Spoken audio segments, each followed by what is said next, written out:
find in each of your shares that you can go to and learn a little bit more about what we do and about the experiences of some of our clients and what has made them successful. Now, today we're going to learn about how to make money in the media world. So I'm told. And who's here to make money? Now, how many do vlogging here? All right, YouTube, video, vlog. All right, all the digital content. Awesome. So that way we have an idea. The session is called 50 Shades of Green. I guess there's a fan of 50 Shades of Gray in Hispanicize. Which, by the way, Hispanicize, we thank you for putting this event together and letting us part of participate. Now, talking about making money, I'm going to be joined by 4 all-stars, and that includes Hispanicize, Kathy, the girl with the pink wig, and the LinkedIn diva.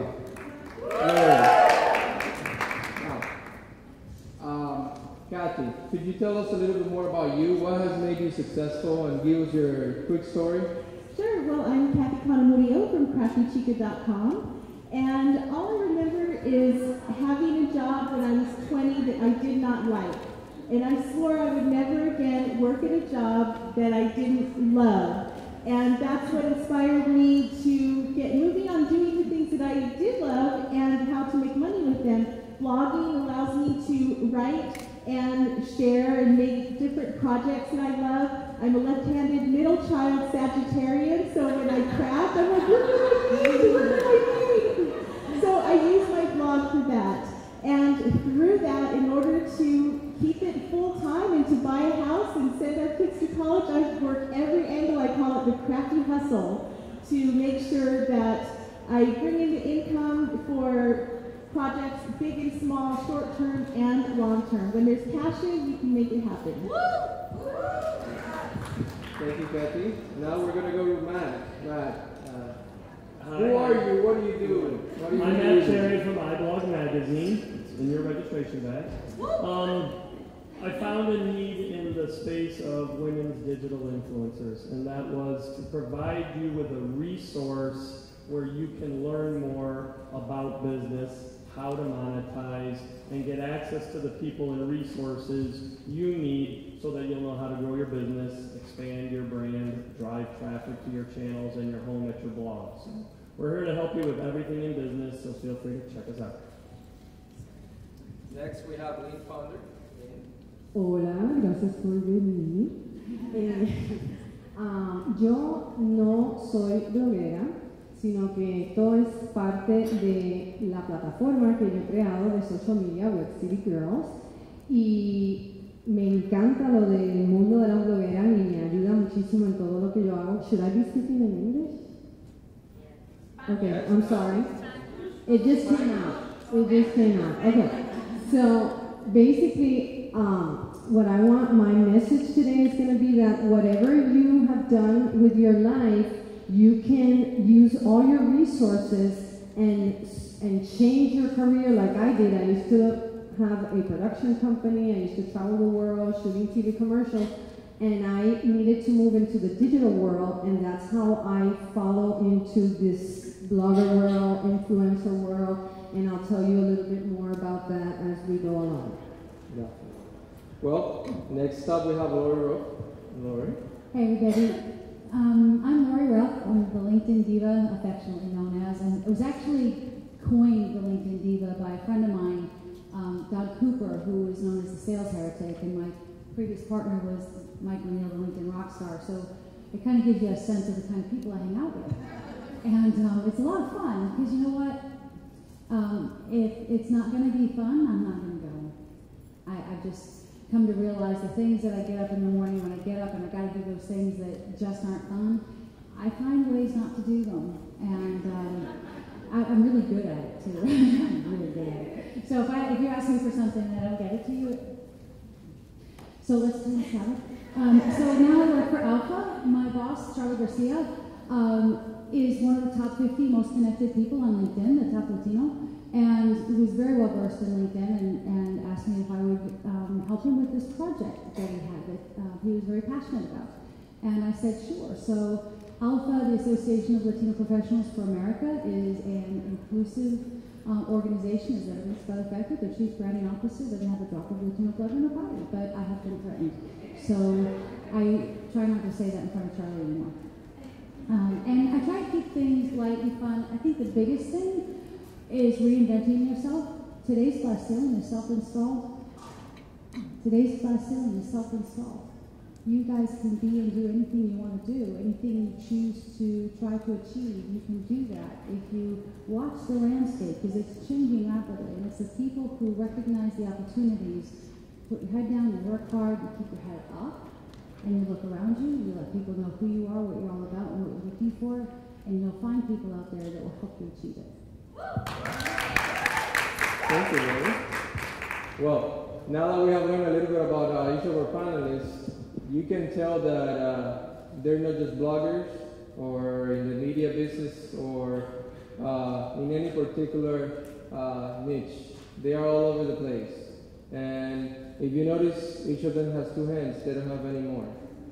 They have a very busy life. I've gone to their websites and gotten to know them a little bit. These are busy people, but very successful. And we're going to learn a little bit more about what makes them successful. So what we're going to do is we're going to go through a series of questions that has come about. We're going to have them answer those questions, and then we're going to open up the floor for Q&A session and where you can get to ask your individual questions. First, I want to start with Matt. The importance of a business model is key to any business, and I would like for you to let us know why is that important, why is that key, and does the business model need to change as time goes by? The first thing I'd like to touch on with that is everyone in the room is either a blogger or a digital influencer, but you're also a business person and you run a business, and you're also a marketeer, you're an inbound marketer, you're a content creator, you're a publisher, you're a wife, a mother, a friend. You have lots of roles and lots of hats. So in that busy world, nobody likes to do the complicated stuff or the stuff that's not fun. But if you don't stop and at the beginning of your business, before you develop some habits you can't get past, you want to get your business model and your business plan down.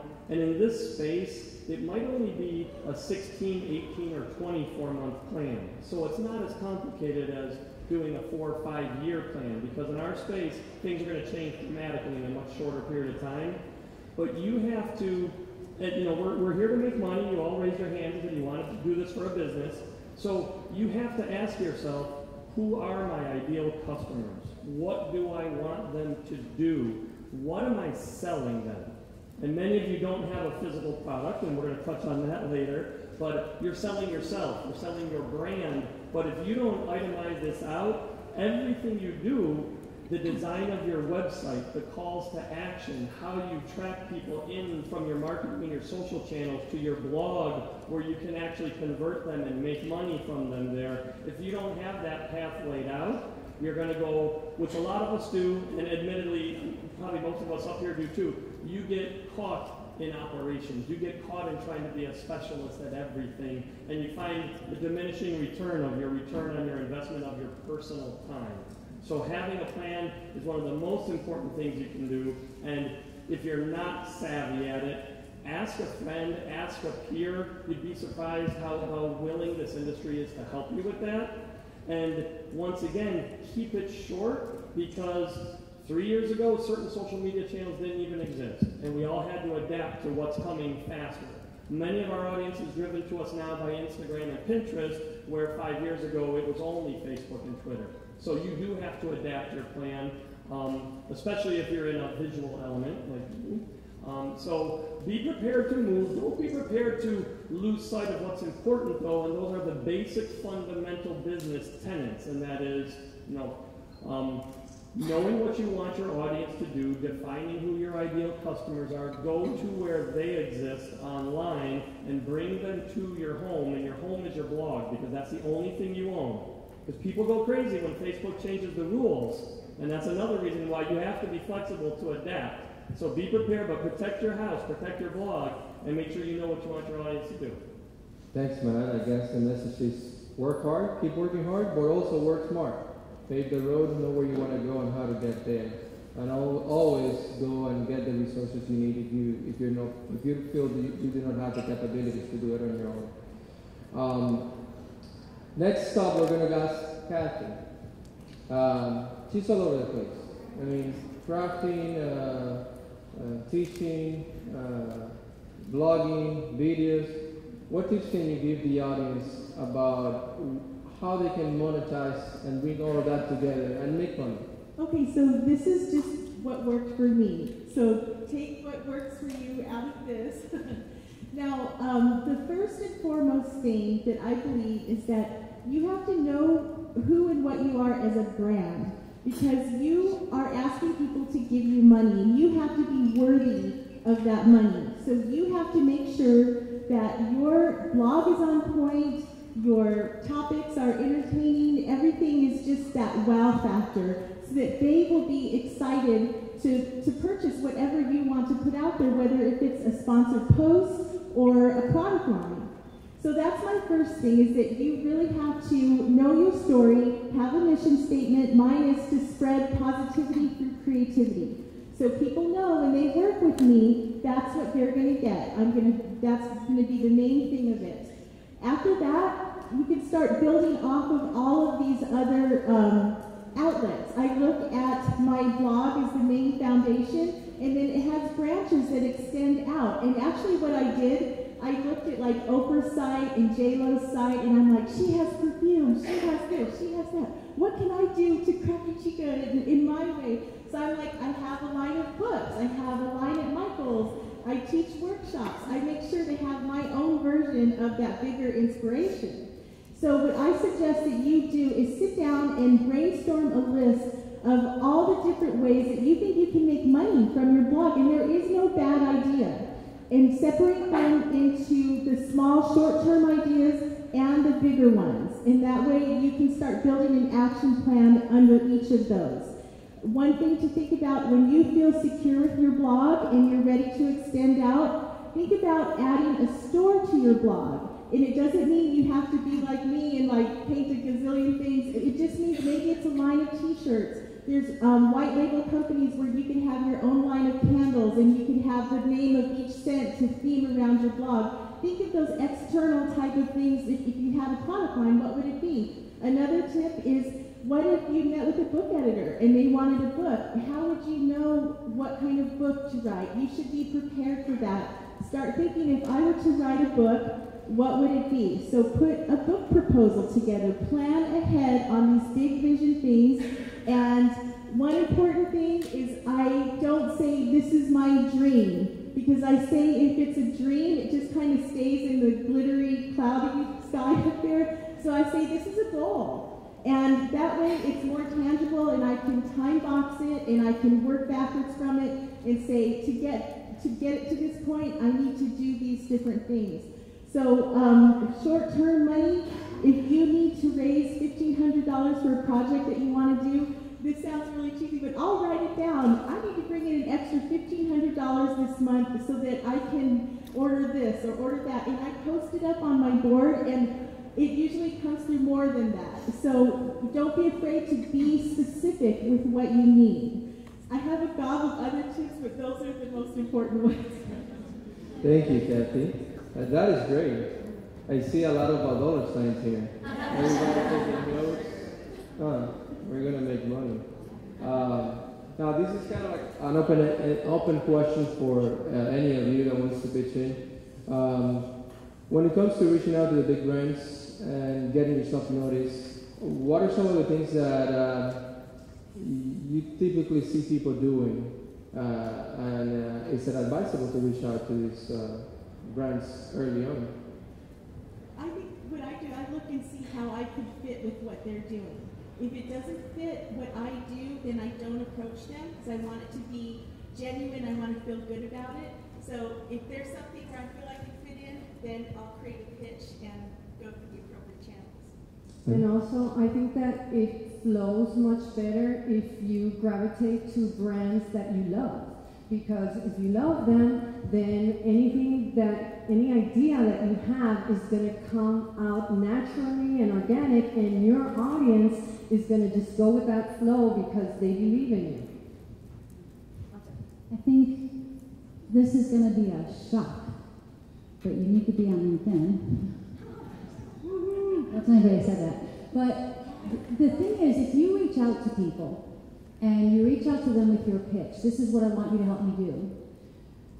They're like, yeah, okay, everybody reaches out to them with what they think that they want me to help you with. So let's say that you wanted to come to Alpha and align your brand to Alpha, and you reached out to me and say, Alpha can help me do fill in the blank, it doesn't matter what. Alpha's really busy, and all the brands are really busy working on their brand. So if you approach people first with a value, so taking exactly what they said, to go to brands you love, then it's authentic. Then it's easy to mirror and find ways to help. And offer some value first. Ted Rubin was here this week, Gary Vaynerchuk says the same thing. Offer value and you'll be rewarded for it. Sometimes you may offer value and are not immediately rewarded for it, but don't get discouraged about it. Be the genuine, authentic, giving person that you are, and keep that up, and people will find ways to thank you tangibly. I guess. Go ahead. Real quick. Quick show of hands. How many people in the room are like 0 to 3 year bloggers? So here's what happens at a lot of conferences. You hear from superstars that are working with brands, and you're like, how do I get to that national brand? I'm going to jump right on Lori's pushing of LinkedIn. It is invaluable. You can get on brands' radars today by reaching out to them through LinkedIn.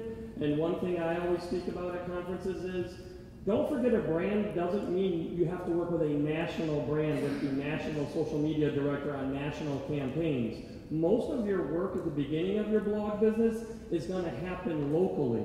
You can approach the brands you're passionate about at the local level. Start a blogger event. Bring 20 women bloggers to a local store of a national brand. Throw an event and show them how valuable it was and how much juice you generated for them. Then you can go on LinkedIn. You can meet the social directors at the regional and upper levels and say, here I am. I'm newer, but my numbers are growing exponentially. We did this event. It was fantastic. I just want you to know who I am, and I want to be on your radar because I'm coming and I'm going to be big soon. That's a great way to start. The proof of that is that I still do that. I go to Indianapolis, I reach out to the brands that have regional presence in Indianapolis and say, hey, we're coming to town, we'd like to meet. The next time I go to Indianapolis, those relationships are already set. I still work at the regional level and the local level with most of the brands that I work with. And can I add just one little thing? I also think that you can reach out to small businesses in your community because they need exposure. You are at a half level into your blog business. So I think that small businesses would benefit enormously, and then you can use that as showcase for these other big brands, and you're also being helpful in your community. I guess it comes down to, do you have a value proposition? Do you ask for the business, and do you collaborate with the local community? That's something that I think all of the panelists have done very successfully. Lynn, you're a diva in that. I see you all over the place with your news. Can you give us an idea of how your experience had helped you develop your unique market and made you successful? Because you're earning awards and stuff, right? Un poquito. Un poquito, right? Okay, so I really want to speak in Spanish. Pero, so what I would like for you girls to take from me is that everything that I do is with passion, with love, and everything that I like, I'm trying to bring into my business, right? So for most of my career, it was like really I've always been an entrepreneurial, but I had to follow the rules. I had to, it was a production company, there was all these clients, I had to follow the marketing strategy, and it was very strict on everything that I could do, but that gave me structure, which is really important.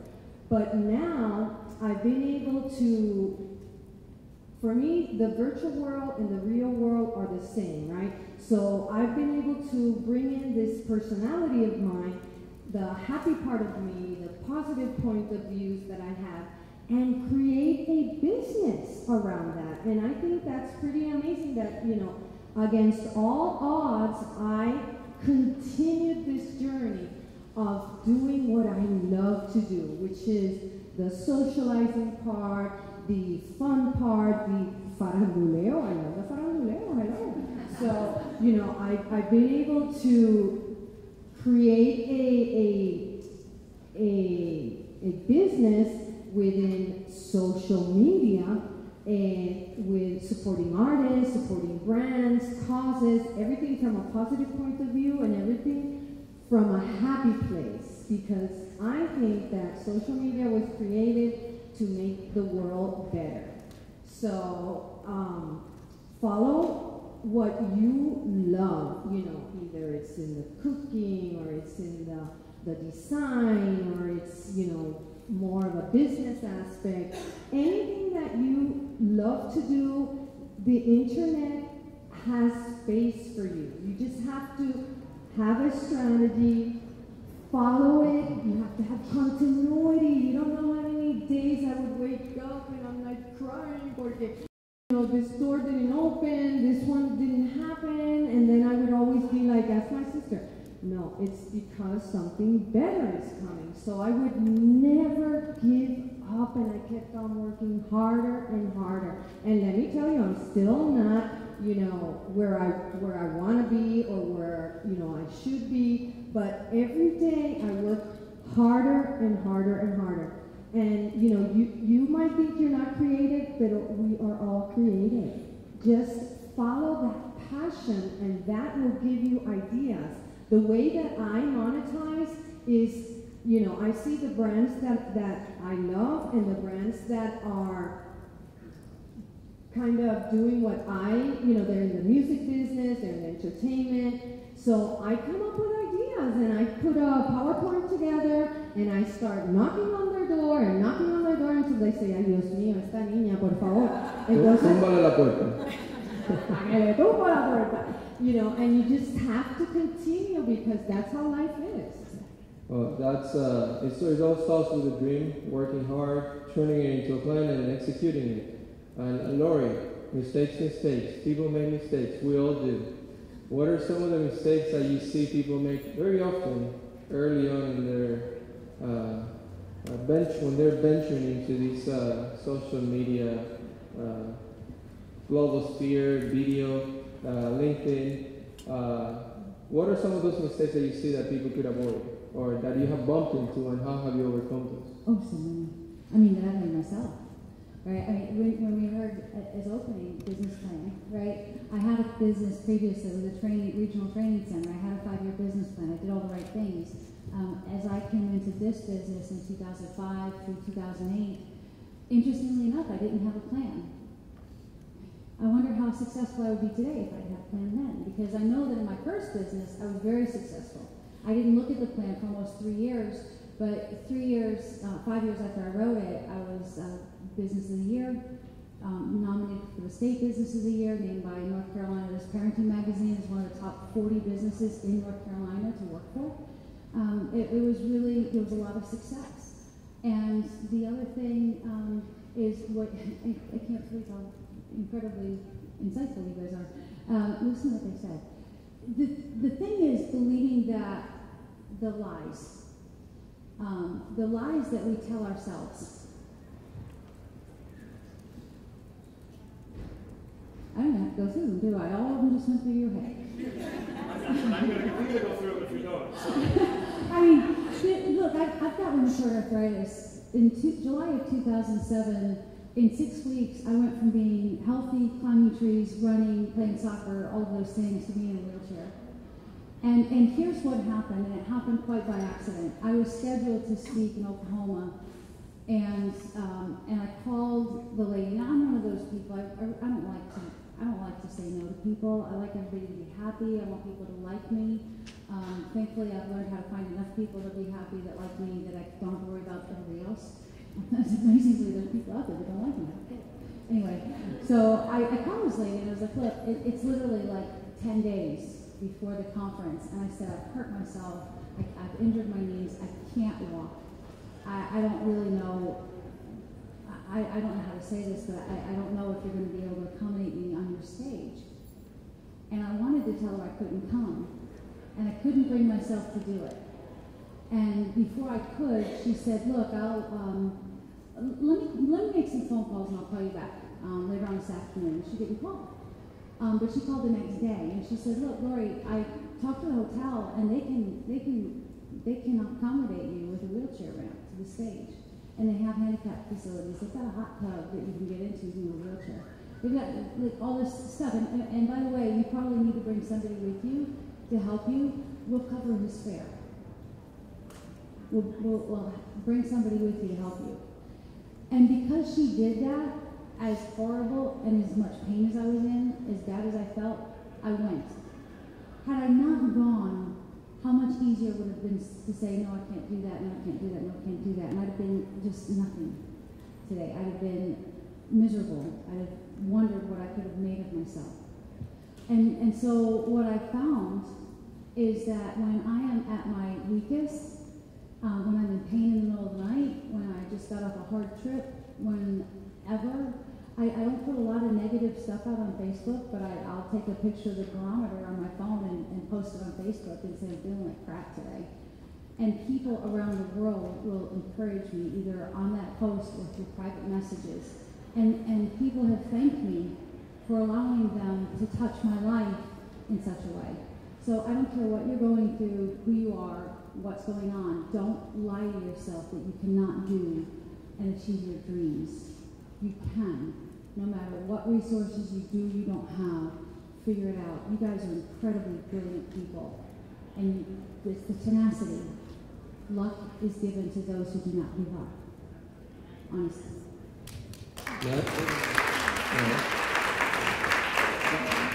I don't know how to follow that up, but I'm going to go with like 3 quick bullets on things that are either mistakes or fears, or the mistake is the fear of it. So to get right down to where the boots hit the ground, the things you need to not worry about. You need to, good enough is good enough. Get it online, get it going, don't stop yourself from doing it. Matt, I'm the LinkedIn diva, not the LinkedIn perfect. I hear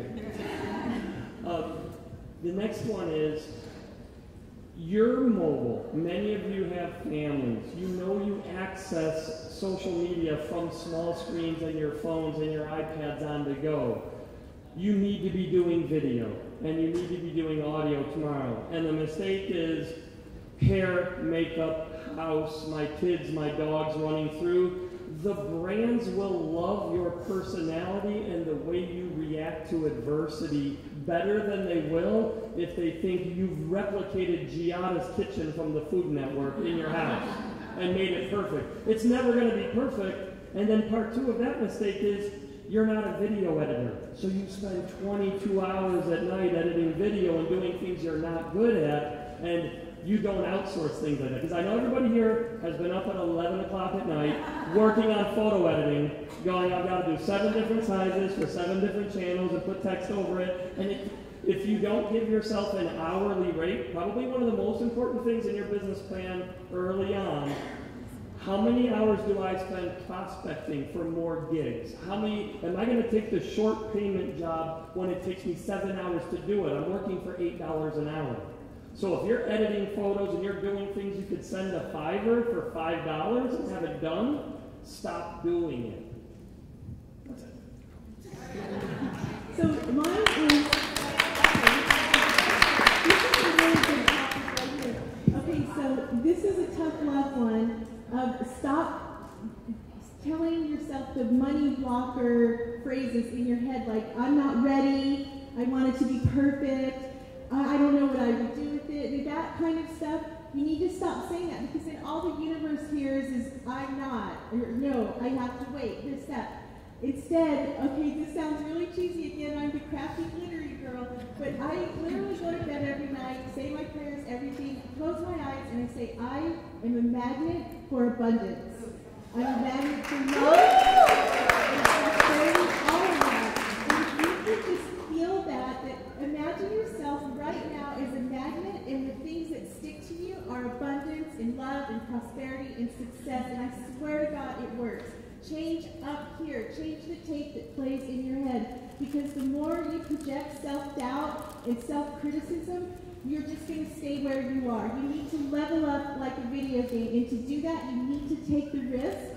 And it makes me want to cry just because I had Nellie Galan is the one who gave me this tough love speech of saying, stop saying those stupid things. We're never ready. Perfect. No. How can you be a perfectionist in an imperfect world? Celebrate your imperfections, rock them, and share them with the world, because other people can relate to that. And also, I think that we also can stop competing with each other, because each one of us are unique. And the more that we help each other and support each other and love each other, the more we're all going to shine. Y nosotras las latinas nos tenemos que ayudar más, mi gente. Thank you. One more thing to that. Fastest way to grow your audience: make your 5 top competitors your best friends. Interview them, show them respect, tell them you love them, put them on your blog, and then ask them to share that post into their channels, and all of their audiences get to know who you are. Who knows Vivica Von Rosen? Anybody? Right? Vivica and I have been friends. In the early days, you couldn't even then be self-promotional. Okay, we want to talk about LinkedIn. So what are we going to talk about if all we can talk about is LinkedIn, but we can't talk about ourselves? So I decided to promote all the other people who we were training and who were involved in LinkedIn that were sharing good practices. And we decided that we were going to be the carry-ons of best practices for LinkedIn, no matter who shared it. And people started to come to us to find out who was good at LinkedIn. Not just us, but who else can help me and who else can do these things. Share, collaborate, be open and authentic, and you will survive. People are drawn to that. Especially when you're earlier in your career and your competitors have much larger audiences than you do. Draft in their audience by ask them if you can post their posts on your site and link back to them. It gets you into their audiences. I guess Matt likes it, Matt. Collaboration, that's key. I mean, when you collaborate, you have the opportunity to learn from someone else's experience, and not only that, streamline the work that you're doing. Don't waste your time doing things that you don't know. Do what you're good at, and that's great advice from all of you. Right now, what I want to do is open up the floor for some questions. Do we have a mic out there?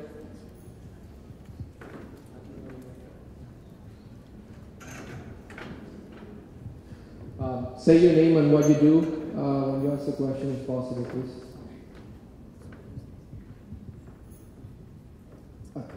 Hello, my name is Jose Maldonado, and I run a blog called Mi Puerto Rico Verde, which is an ecological kind of site, and I also have a health blog that I'm launching now. And my question is, in more concrete aspects, what happened in my experience is I have to set up a sales department, because it takes so much time to do the content, and I also manage social media. I work as a consultant, so I hired a salesperson, and I'm selling advertising. But again, with advertorials, and I'm trying to set up a model. But the model is more of the traditional advertising model. And my question is, how are you making money? Are you selling advertising? What is it that you do? Because I follow Web City Girls, and I see you partying all the time with your wig and all that stuff. You sell the PR, you sell the event itself, having the ladies there in the. What is it you sell? Bueno, I really love love that my site is clean of ads. I don't make my money out of ads because it's really on the blog. There you can't make a lot of money. So I prefer to keep the image of the brand as it is. You'll see 1 or 2 ads and pretty much that's it. The way I monetize is creating programs for brands. I come up with ideas, como les dije, and also I cover events. I try to tie in all the events that I cover with brands that are either sponsors or, for example, the other day, there was a big award show, and this brand calls me, and they're like, Lynn, we want to do something on the award show, but we are not sponsors. How do we get around that? And I'm like, perfecto. They had the most awesome hashtag que se llama Amor a la Música. So I said, you know what? We are going to celebrate the music and the artists. And for 2 days, without mentioning one time that award show or that network, we celebrated all the artists that week. Everybody launched a new record, so it was amazing. And it was single. So that campaign that lasted 2 days and a half, I created 14 million impressions for the brand.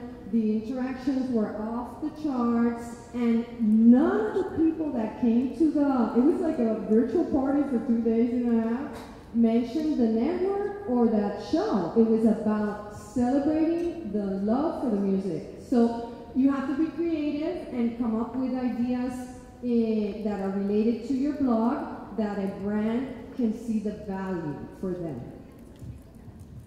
So I'm in the craft world, and I was working as a newspaper reporter, loving my job. I got an offer for a product line off of Crappy Chica, my hobby at the time, and I loved this company that wanted to do my product line. So I pulled together all of my blog posts where I had used their products, and when it came time to do the product line, I was able to talk them into not only the product line, but hiring me on as an exclusive spokesperson for them for Crappy Chica. And now I'm going on 8 years, so I have an annual salary from them, and they are reaching, they are in the market, they have no idea how to reach. I'm married to them, I only use Aleene's Tacky Glue, only their products, because they pay that exclusive spokesperson fee. And I have to love what so that's another way. If you don't want to do a whole bunch of little things, you can find a brand that you love, that you use their products faithfully. Hey, what the heck, give it a try, put a pitch together. I want to talk directly to your banner ads and your advertising. Do you have the traffic to your site that garners healthy income from banner advertising? Okay, good, then that's fine. The next value add you could promote to the brands you're selling to work with you. Do you have a strong email capture plan, and do you have a huge email database? If you segment your email database down into different types of newsletters and add that as a value add to the brands when you're selling the online advertising space, I also have 5,000 people, specifically food bloggers, that come to me for this, or specifically in this country for this. Put that in as a value add as well, because that's powerful. And it's easy for us. It's one click. And you would be surprised how valuable agencies sell one e-newsletter for. It might be $5,000, $10,000. So if you can segment it down, like segmenting Facebook down to country, topic, female, specific purchasing power, add that to all of your display advertising sales and put it in as a value, unless you already do it. I mean, that's another way to add to it. Everybody else, if you have affiliate banner ads on your website and you're not making over $100 a month from them, take them off. None of the brands want to see that. They're over and everything else. They are the ones making the money. How are we doing on time? We're good? Next question? Yes. Hi, my name is Eli Bravo, and I have a platform on well-being called inspirulina.com.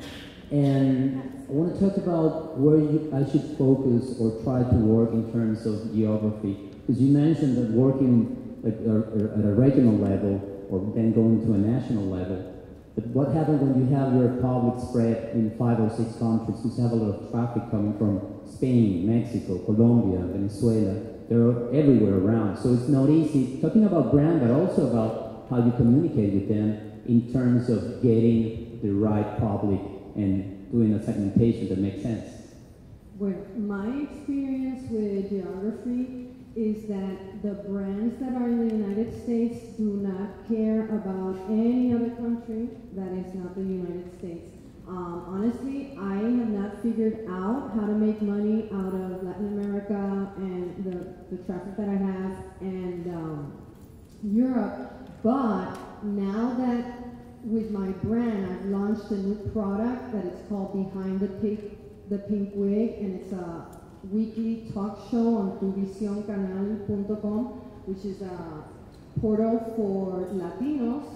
And I think that maybe I will be able to monetize at a different level because this is global now. And I think that if you have a product within your brand that reaches a global scale, then you pitch it differently.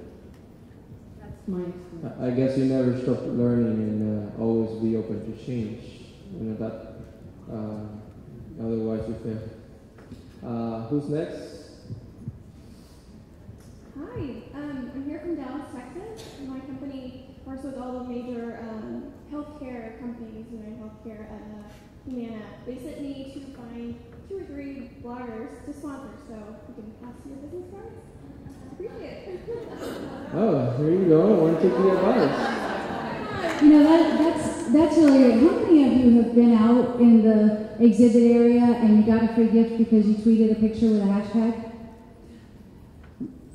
Really, that's all? No, really, raise your hand if you went out.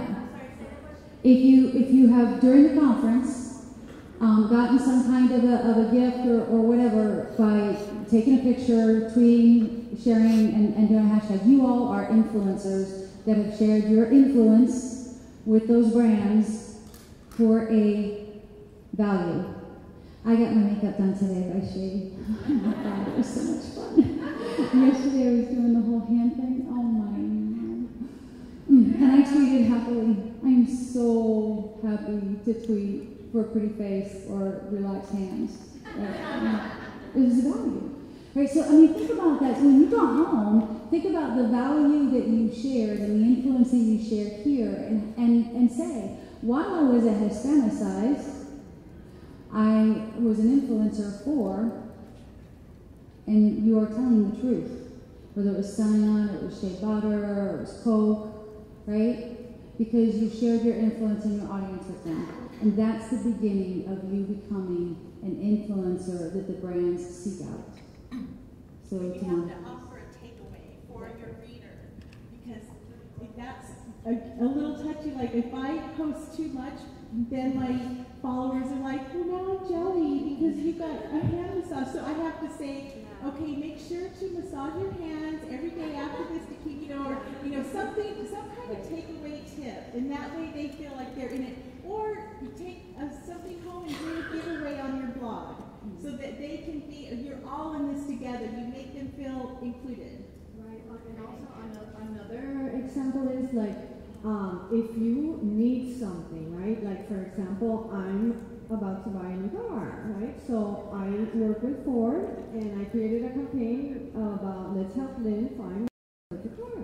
So it's a real, real aspects of your life. You interact, and then you make the audience help you, your readers help you decide which is the car that she's gonna get, and it applies to any brand actually. You can get really creative with what's really happening in your life, and your audience is gonna love you more because you brought them into your real world.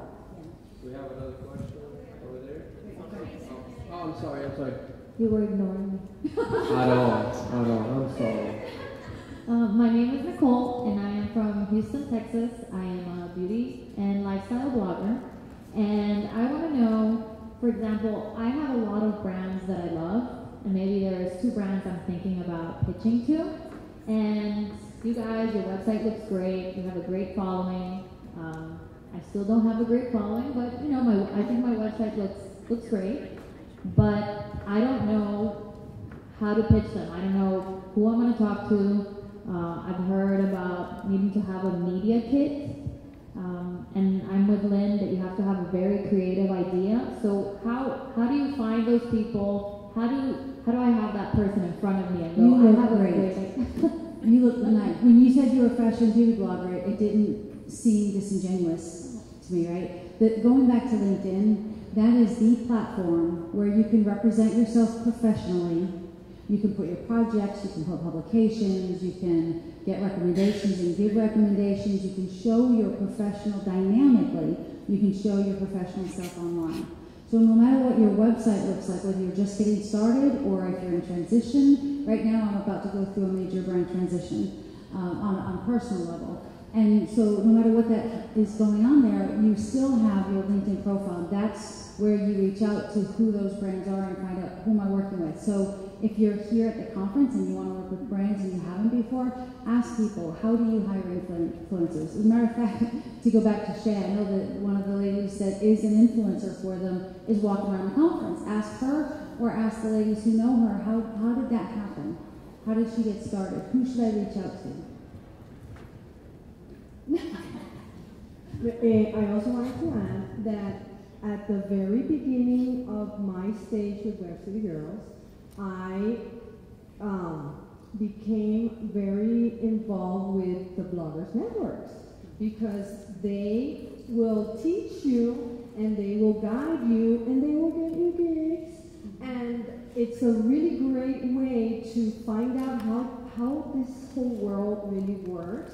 And also you get invited to conferences and you get to meet all the amazing bloggers out there. And I think that at the very beginning stage, it's important to study which is the Bloggers Network that most appeals to you. There's several out there. And you should go maybe that route. We're using Trevor. I'm an independent now for the past 3 years. Triber is Triberr. It's a blogger sharing community or a content creator sharing community, but they also have an influencer platform on the back end so that you can be an influencer by writing blogs or producing content or things for brands. And you might get paid $150 or $300, but it's kind of a training ground. It's really powerful. I want to give more kudos to LinkedIn. I know many of you probably don't participate in it often. You should. It is the second business email of people that open their own email. Their administrative assistants don't open that email. Last year I came here, I met the Unilever rep. I went into her LinkedIn account. I went into all of her connections. There's the VP of Rubbermaid. There's the executive vice president of content at Yahoo Shine. There were all these other connections. So if you go into MacMaker and you look for the title social media director or social marketing director, you'll be surprised who you will see by stalking a little bit through your LinkedIn connections. And there is serious professional training out there on how to do it the proper way, or you can just dig in hardcore, but make sure if you are going to do that, and I can't exaggerate enough how important that is, craft a very good introduction email, because it's got to be short and it's got to be nice and you add value, tell them who you are. But LinkedIn, everybody. Real quick, I'm just going to add, like whatever industry you're in, they have a conference for it. So when I was starting my thing with Crappy Chica, I went to the Craft and Hobby Association trade show, and I had my little suitcase with my samples, my lookbook, everything, and I was able to scope it was like a candy house of everything that I wanted.